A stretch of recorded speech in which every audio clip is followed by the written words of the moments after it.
কলকাতার আরজি করের ঘটনার প্রতিবাদ জানিয়ে এবার পথে নামল তৃণমূল। শনিবার বিকেলে পশ্চিম মেদিনীপুর জেলার নারায়ণগড় ব্লকের বেলদাতে আরজি করে মহিলা ডাক্তারের মৃত্যুর ঘটনার প্রতিবাদ জানিয়ে বেলদা শহরে প্রতিবাদ মিছিল পথসভা করল নারায়ণগড় ব্লক তৃণমূল কংগ্রেস। উপস্থিত ছিলেন নারায়ণগড় বিধানসভার বিধায়ক সূর্যকান্ত অট্ট। এদিন বিধায়কের দলীয় কার্যালয় থেকে প্রতিবাদ মিছিল শুরু হয়ে বেলদা শহর পরিক্রমা করে। মিছিল শেষে বেলদা বাসস্ট্যান্ডে একটি সংক্ষিপ্ত পথসভার আয়োজন করা হয়।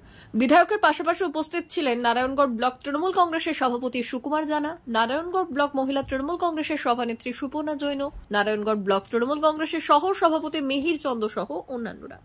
রাজ্যের মুখ্যমন্ত্রী যে পদক্ষেপ নিয়েছিলেন যে অবিলম্বে অপরাধীর শাস্তি হোক, ফাঁসি হোক, সেটা থেকে তার দৃষ্টিকে ঘুরিয়ে দেওয়ার একটা চক্রান্ত তৈরি করা হলো। ভারতীয় জনতা পার্টি সিপিএম এর পক্ষ থেকে হাইকোর্টে মামলা করা হলো। হাইকোর্টে মামলা করে বিচারকের দৃষ্টি আকর্ষণ করা হলো। ঘৃণ্য চক্রান্তের পেছনে তৃণমূল কংগ্রেসের বড় চক্রান্ত আছে, বিচারককে বোঝানো হলো। সদ্য বাংলাদেশে একটা ঘটনা ঘটেছে, আপনারা জানেন।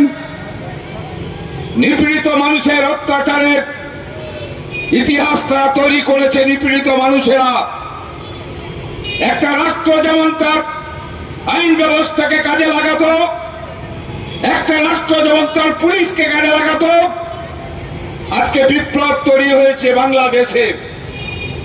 ভারতবর্ষে বিচার ব্যবস্থাকে ভারতীয় জনতা পার্টি তাদের প্রয়োজনে সারা ভারতবর্ষে ব্যবহার করছে। ঘটনার গুরুত্ব না বুঝে বিচারক সঙ্গে সঙ্গে রাজ্যের মুখ্যমন্ত্রীর কথাকে তোয়াক্কা না করে তিনি নির্দেশ দিলেন সিবিআই তদন্ত হবে। আমরা বলছি নিশ্চিতভাবে সিবিআই তদন্ত হোক। রবীন্দ্রনাথের নোবেল কি সিবিআই খুঁজে পেয়েছে? সিঙ্গুরের তাপসী মালির হত্যার কি সিবিআই কিনারা করতে পেরেছে? নন্দীগ্রামের হত্যা